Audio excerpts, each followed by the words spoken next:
आप सभी को वेलकम करता हूं।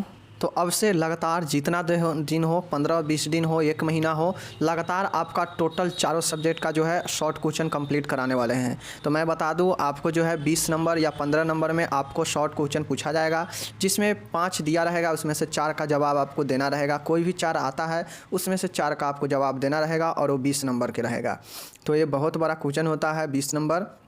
तो इसलिए आपको 20 नंबर के लिए लगातार जितने दिन हो शॉर्ट क्वेश्चन, ऐसा नहीं है कि ये जो कराएंगे पूरे 1 महीने टोटल सब्जेक्ट का, तो ये शॉर्ट क्वेश्चन में ही आपको हेल्प करेगा। ये शॉर्ट क्वेश्चन में लॉन्ग में भी पूछ देता है और लॉन्ग शॉर्ट में भी पूछ देता है। तो आपको जो है आंसर सबका समान होगा। तो हम लोग देखेंगे हर एक सब्जेक्ट से डेली अलग अलग सब्जेक्ट से 2-2 3-3 क्वेश्चन जितना होगा। हम चाहेंगे कि समय कम लगे, तो इस हिसाब से क्वेश्चन हम लोग करते जाएंगे। और आप अगर रेगुलर बनते हैं तो आपका शॉर्ट क्वेश्चन कंप्लीट हो जाएगा, फिर आप अच्छे से एग्ज़ाम दे पाएंगे। और उसके बाद जो है हम लोग लॉन्ग क्वेश्चन की तरफ फिर चलेंगे जो हम नहीं पढ़े रहेंगे। तो चलिए शुरू करते हैं। जितने भी सेकेंड ईयर का है, तो आज ये जो क्वेश्चन हम लेकर आए हैं ये आपका MSN के तरफ है, MSN के तरफ है, 1 के तरफ है, मीन्स मेडिकल सर्जिकल नर्सिंग 1 के है। तो चलिए हम लोग देखते हैं इस शॉर्ट क्वेश्चन को।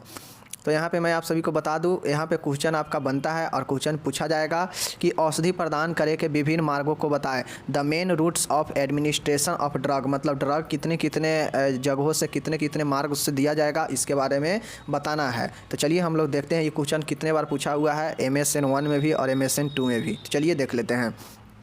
पहला है दवाइयों के उनके स्वरूप और प्रभावों के अनुसार रोगी को दिया जाता है। देखिए सबसे पहली चीज़ें है, मैं आपको बता देता हूँ, ये जो आप लोग देख रहे हैं यहाँ पे कि मैं एक एक लाइन तोड़ तोड़ के लिखा हूँ। तो ये तोड़ तोड़ के लिखने का यही कारण है कि ताकि मैं चीज़ों को अच्छा आसानी से समझा पाऊँ स्टेप बाय स्टेप, और आप समझ लेंगे तो आप अपने तरीक़ा से लिख पाएंगे। तो समझना बहुत ज़रूरी है। तो जो दवाई देने का जो मार्ग है हमारे शरीर में, कौन कौन से मार्ग से हमें दवाई किसी को दिया जाएगा, तो जो दवाइयाँ होता है उनका स्वरूप और जो इफ़ेक्ट जो प्रभाव होता है उसके अनुसार रोगी को दिया जाता है। मीन्स रोगी को कौन से दवाई कितना जल्दी ज़रूरी है और कितना जल्दी असर करेगा, इस स्वरूप पर दवाई का है रोगी को दिया जाता है। नेक्स्ट है दवा के पात्र या उसकी पैकिंग पर दवा देने के तरीके संबंधी निर्देश लिखे होते हैं। जो भी दवा हम लोग खरीदते हैं मार्केट से, उसके जो भी पैकिंग होता है, जो भी डब्बा होता है, उस पर जो है दवाई देने के संबंधी जो निर्देश होते हैं लिखे होते हैं, जैसा कि सभी दवाई पर आप लोग देखते होइएगा। तो ये जो दवाइयाँ देने का जो निर्देश लिखा होता है, इसी को हम लोग देखेंगे कि कितने माध्यम से दिया जा सकता है। दवाइयाँ को निम्न मार्गों से दिया जाता है। अब जो दवाई देने का माध्यम है वो अलग अलग मार्ग है। कौन कौन मार्ग है इसी को तो हमको देखना है। तो चलिए हम लोग देखते हैं। पहला यहाँ पे देख सकते हैं, बहुत आसान है। इसको देखिए, सबसे पहले आपको याद रखना पड़ेगा, मैं बताता हूँ। पहले पॉइंट को याद रखिए कि कौन कौन से मार्ग है जिसके थ्रू दिया जाएगा। तो देखिए पहला है ओरल, मुख के माध्यम से। दूसरा है निरोपण, इंसर्शन, मतलब निरोपित करना। पहला क्या है मुख, दूसरा क्या है निरोपण। और उसी प्रकार से आप लोगों को पॉइंट याद रखेगा तो चीज़ों को समझ में आएगा। नेक्स्ट है आपका निवेशन, मतलब इंस्टिलेशन। नेक्स्ट है मालिश, इंसक्शन। उसके बाद है पांचवा है आरोपण। देखिए आरोपण और निरोपण में अंतर है, चीज़ों को समझेंगे हम लोग, पहले देखते हैं।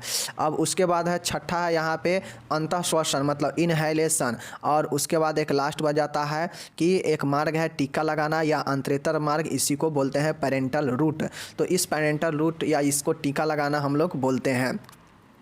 तो हम लोग को दिमाग में सबसे पहले ये चीज़ें रखना होगा कि अंतःश्वसन, आरोपण, मालिश, उसके बाद निवेशन, उसके बाद आरोपण, उसके बाद निरोपण, और उसके बाद जो है मुख मार्ग। अब इसके बारे में चलिए हम लोग अच्छे से समझ लेते हैं।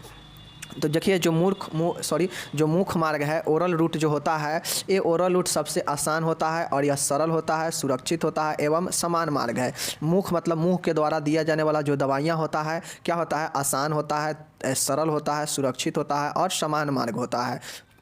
इसमें नॉर्मल सभी लोग देते हैं। इसमें दवा का प्रभाव धीरे धीरे होता है एवं आमाशय रस के द्वारा असक्रिय भी हो सकता है। अब देखिए मुख के द्वारा जो भी हम दवा खाते हैं उसका जो प्रभाव होगा धीरे धीरे देगा, क्योंकि मुंह के द्वारा जो भी दवा हम खाएंगे वो धीरे आहार नाल के थ्रू जो है वो सबसे पहले जाएगा आमाशय में। और आमाशय में जाने के बाद हम लोग जानते हैं कि वहाँ पे HCl और बहुत सारे एंजाइम, पाचक एंजाइम स्रावित होते रहता है। जो एंजाइम क्या करेगा, जो हम दवा खाएंगे और जो आमाशय में जाएगा, तो हो सकता है वो एंजाइम सब, रस सब जो आमाशय में है, वो क्या करेगा, दवाई के प्रभाव को कम कर दे या असक्रिय कर दे। तो दवाई खाने से कोई फ़ायदा नहीं होता है।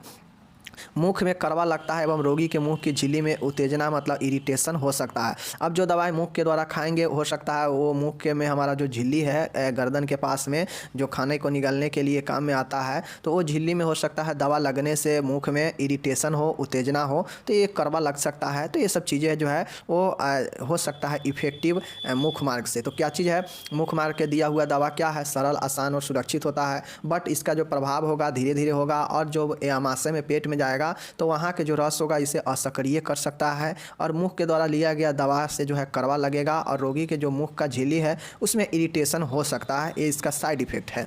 तो ये चीज़ें आपको मुख मार्ग में इतना लिख देना है चीज़ें को समझ के।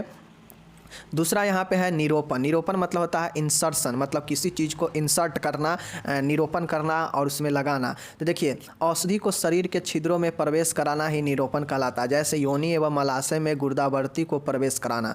जैसे देखिए निरोपण का मतलब है इंसर्शन, और इंसर्शन कहाँ किया जाएगा, जब कहीं जगह मिलेगा तभी ना। तो वैसा औषधि जो छिद्रों के माध्यम से प्रवेश कराया जाता हो या छिद्रों में निरोपित कराया जाता हो, वैसे औषधि को जो है हम लोग निरोपण कहते हैं। जैसे योनि में वैजिनल संक्रमण में एक दवा दिया जाता है जो वैजिना में रखा जाता है, और मलाशय में गुर्दावर्ती को प्रवेश कराना, और मलाशय में योनि में संक्रमण में जो दवाइयाँ दिया जाता है जिसमें मलाशय में क्या किया जाता है, जो छिद्र होता है या योनि में जो छिद्र होता है उसमें दवाइयाँ को प्रवेश कराया जाता है इसी छिद्रों में। तो वही होता है निरोपण, इंसर्शन। चीज़ों को समझिएगा, निरोपण मतलब छिद्रों में दवाइयों को प्रवेश कराना।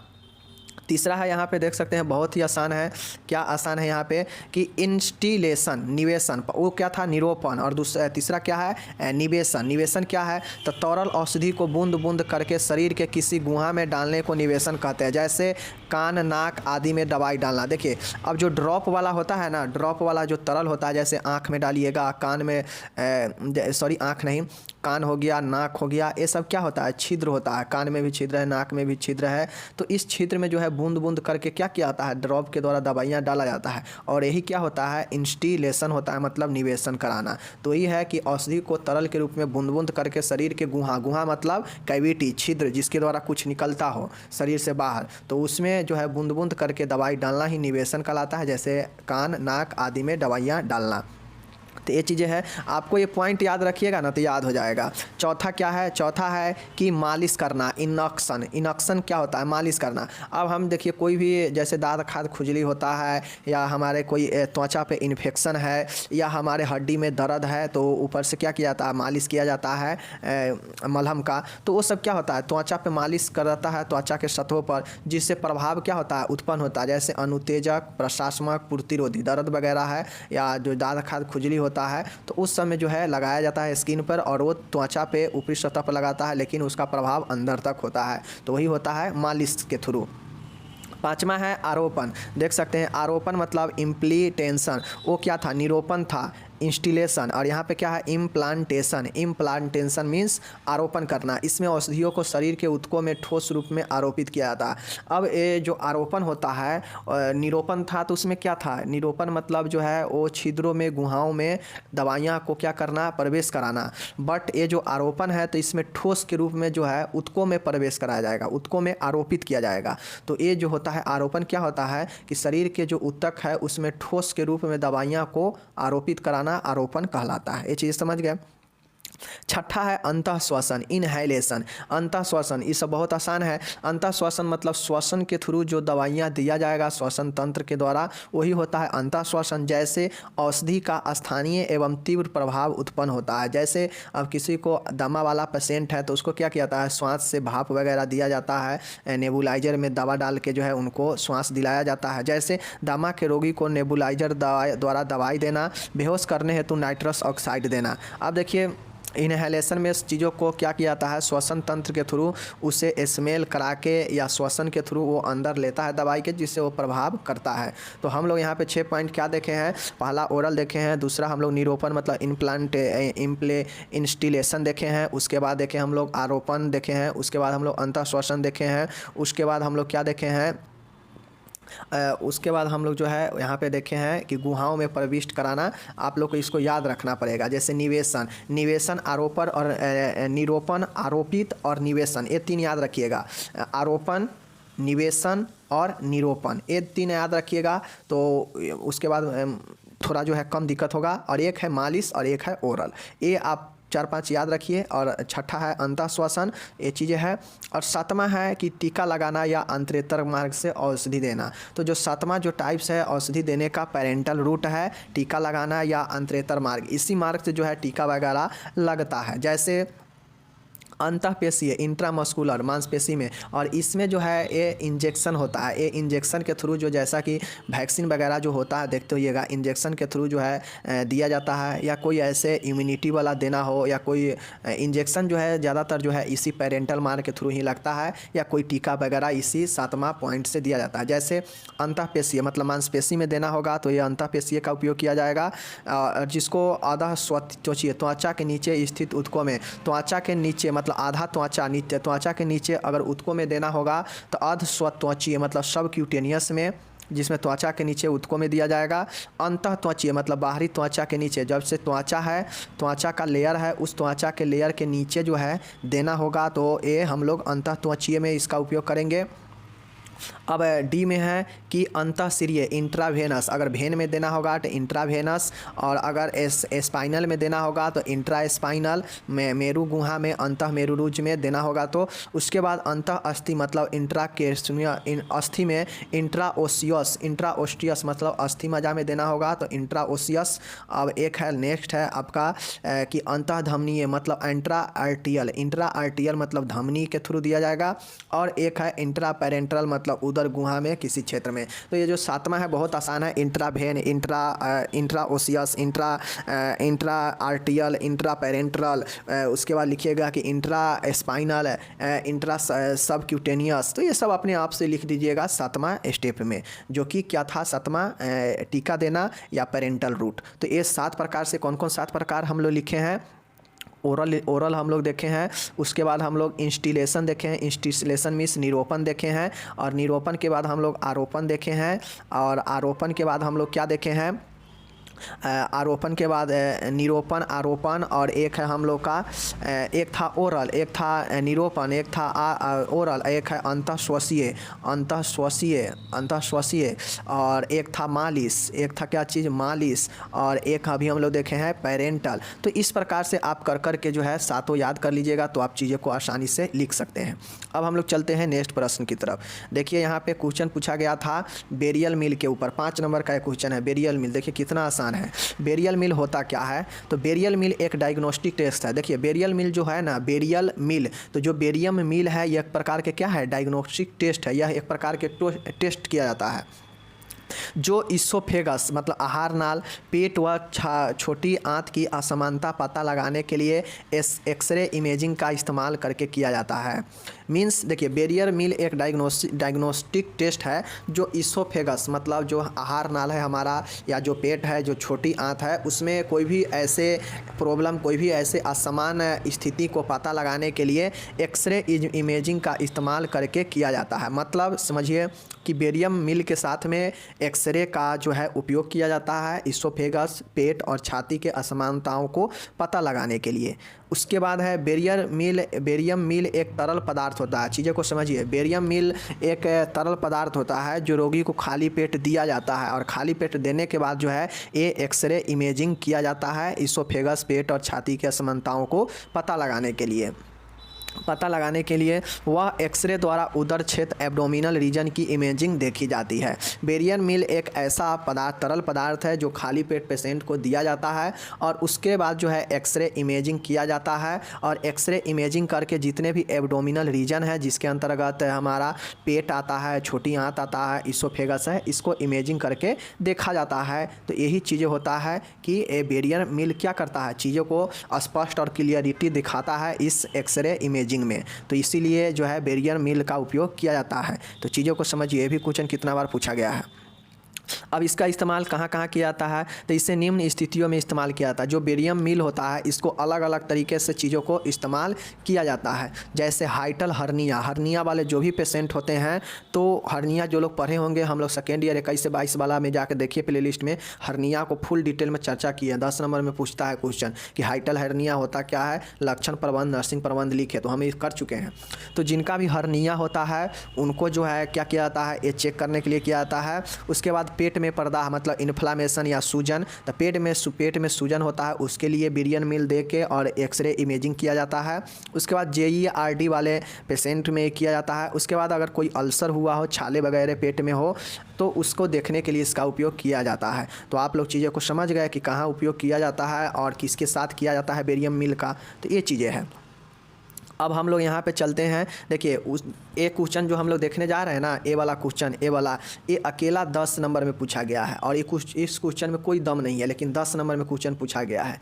कैसे दम नहीं है? तो इसका कॉम्प्लिकेशन लिखना है। मीन्स हम आपको बताया भी है पहले कि आपको अलग अलग करके क्वेश्चन पूछ भी देगा कि जटिलता बताइए या निदान लिखिए इसका, या इसका उपचार लिखिए, ऐसे करके अलग अलग करके भी क्वेश्चन पूछ देगा विभिन्न बीमारियों के बारे में। तो उसी प्रकार से यहाँ पे 3 बीमारी दिया है और तीनों बीमारी के बारे में कहता है कि 3 उलझाव मिस कॉम्प्लिकेशन मिस जटिलता लिखे तो इस बीमारी का। तो चलिए हम लोग देख लेते हैं।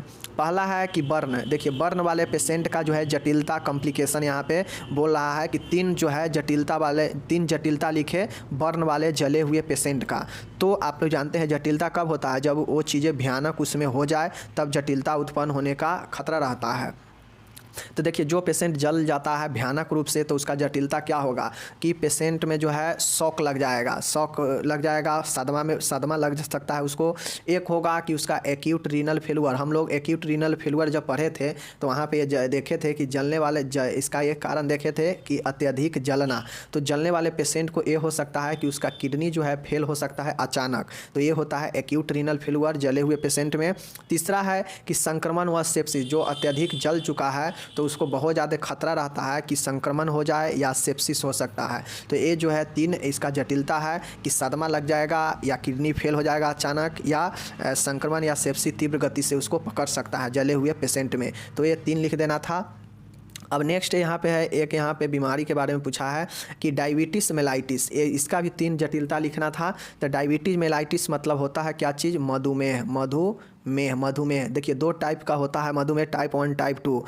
तो ये जो टाइप 1 है यहाँ पे डायबिटीज़ मेलाइटिस जो होता है, इसका क्या जटिलता है कि किसी के अंदर डायबिटीज़ हो गया है तो उसमें और ज़्यादा क्या खतरनाक चीज़ें उत्पन्न हो सकता है इससे संबंधित। तो देखिए जिसको डायबिटीज़ मेलाइटिस मीन्स कहा जाए, जिसको मधुमेह हो गया हो, तो उसके अंदर जो है डायबिटिक कोमा आ जाएगा, मतलब वो डायबिटिक कोमा में हो जाएगा। गुर्दे में विकार मतलब नेफ्रोपैथी, गुर्दे में विकार मतलब किडनी में प्रॉब्लम आ जाएगा, वही होता है नेफ्रोपैथी। ऑब्जेक्टिव में पूछ देगा कि गुर्दे में विकार को क्या बोलते हैं, तो नेफ्रोपैथी।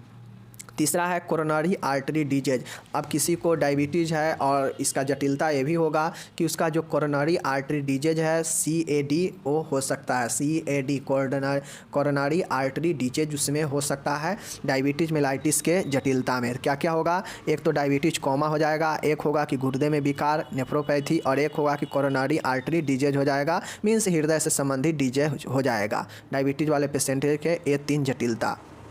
अब हम लोग यहाँ पे जो देखने वाले हैं, ये स्पाइनल इंजरी अगर किसी को होता है तो इस स्पाइनल इंजरी वाले पेशेंट को और ज़्यादा खतरनाक रूप क्या हो सकता है, क्या जटिलता ले सकता है अपने आप में ये बीमारी। तो जिसको अगर स्पाइनल इंजरी हुआ है तो उसका जो है पैरालिसिस हो सकता है, पक्षाघात। पैरालिसिस का मीन्स मतलब होता है कि जिस भी अंग में आपका पैरालिसिस हो जाएगा, पैरालिसिस मार देगा, तो जो है ये आपका अंग जो है शून्य हो जाता है, काम करना बंद कर देगा, उसमें कोई हलचल नहीं होगा। इसको गांव देहात में जो है कहा जाता है कि हवा मार दिया है, इसको हवा मार दिया है, इसको गांव देहात की भाषा में हवा मारना बोलते हैं। तो यही होता है पैरालिसिस, पक्षाघात। नेक्स्ट है अचेतना। देखिए किसी को अगर स्पाइनल में भयंकर चोट लग चुका है तो उसका एक खतरनाक रूप यानी जटिलता ये भी होता है कि वो पेशेंट अनकॉन्शियस हो जाता है, वो अपना सारा विवेक जो है खो देता है, और वही होता है अचेतन मीन्स अनकॉन्शियस। तीसरा है कि डेफ वेनस थ्रोम्बोसिस। ये जो स्पाइनल इंजरी वाले जो पेशेंट होते हैं उनको एक जटिलता ये होता है कि उनका जो वेन होता है उसमें थ्रोम्बोसिस होता है, मीन्स रक्त का थक्का उसमें जम जाता है वेन में, तो वो होता है डीप वेनस थ्रोम्बोसिस। तो यहाँ पे हम लोग जो है इसका जटिलता भी देख लिए, क्या क्या किसका जटिलता। जलने वाला पेशेंट का हम लोग क्या जटिलता देखे हैं, जलने से जटिलता क्या होगा। तो जलने से जटिलता एक तो शॉक लगेगा, शॉक लगेगा। एक होगा कि renal fellow acute renal failure होगा। और एक क्या होगा उसको कि एक जो हो जाएगा शॉक लगेगा, एक्यूट रीनल फेलुअर हो जाएगा। और एक गंभीर संक्रमण होगा, गंभीर संक्रमण यहाँ पे लिखी गया। तो ये जलने वाले पेशेंट का जटिलता है। इसी प्रकार से हम लोग को क्या दिया था, एक बीमारी दिया था कि डायबिटीज़ मेलाइटिस, डायबिटीज़ मेलाइटिस हम लोग को जो है अभी दिया था, क्या चीज़ दिया था हम लोग को, जो दिया था कि डायबिटीज़ मेलाइटिस को हम लोग मधुमेह बोलते हैं। तो इसमें होगा ये कि सबसे पहले चीज़ें हैं कि इसका खतरनाक रूप डायबिटीज़ कोमा होगा, कोमा वाला पेशेंट चला जाएगा। उसके बाद होगा कि एक होगा कोरोनरी आर्टरी डिजीज होगा। तो ये सब जो चीज़ें हैं इसका जटिलता होगा। उसके बाद हम लोग स्पाइनल इंजरी देख रहे हैं। तो स्पाइनल इंजरी में जो है होगा पक्षाघात मीन्स पैरालिसिस, दूसरा अनकॉन्शियस हो जाएगा पेशेंट। और उसके बाद है कि डीप वेनस थ्रोम्बोसिस पेशेंट के अंदर हो जाएगा। तो ये आपको याद रखना पड़ेगा कि स्पाइनल इंजरी वाले पेशेंट को और जो भयानक क्या चीज़ें हो सकता है आगे जटिलता में, और जलने वाले पेशेंट का क्या होगा, और डायबिटीज़ वाले पेशेंट का क्या हो सकता है। तो ये 10 नंबर, ये तीनों में लिखना था, 10 नंबर में पूछा गया था। तो हम लोग यहाँ पे क्या देखे, 3 क्वेश्चन देखे हैं। तो आप लोग चैनल को शेयर कर दिए सभी सेकेंड ईयर के ग्रुप में। और बाकी हम लोग मिलते हैं अगले किसी वीडियो के साथ। अगले इसी प्रकार से जब तक टोटल शॉर्ट क्वेश्चन चारों सब्जेक्ट का समाप्त नहीं होगा, चाहे 1 महीना ही क्यों नहीं लग जाए, हम लोग कंप्लीट इसको ख़त्म करके ही फिर जो है चलेंगे कहाँ पे, लॉन्ग क्वेश्चन के तरफ में। लॉन्ग क्वेश्चन और करा चुके हैं और कराएंगे भी, जो इंपॉर्टेंट है। बाकी अभी हम लोग शॉर्ट वाला देख लेते हैं, क्योंकि शॉर्ट वाला देखने से लॉन्ग का भी कंप्लीट होगा और शॉर्ट भी कंप्लीट होगा। और बीच बीच में आपका जो है ऑब्जेक्टिव प्रश्न आता रहेगा। तो इसलिए चैनल पे डेली आते रहिए। और आप लोग को अगर इसका ये PDF लेना होगा तो जो है आप लोग को डिस्क्रिप्शन में लिंक दे देंगे, वहाँ से आप लोग डाउनलोड करके शाम में डाउनलोड करके आप लोग देख सकते हैं, पढ़ सकते हैं। बाद बाकी जो है आप लोग इसको अगर भूलिए नहीं, वीडियो देखिए, PDF से पढ़िए, डेली पढ़िए। जितना हम 3 करा रहे हैं ना, यही 3 डेली पढ़िए। और बाद बाकी अगर आपके पास PDF है तो एक्स्ट्रा भी आप पढ़ सकते हैं। मिलते हैं अगले वीडियो में, तब तक जय हिंद, नमस्कार।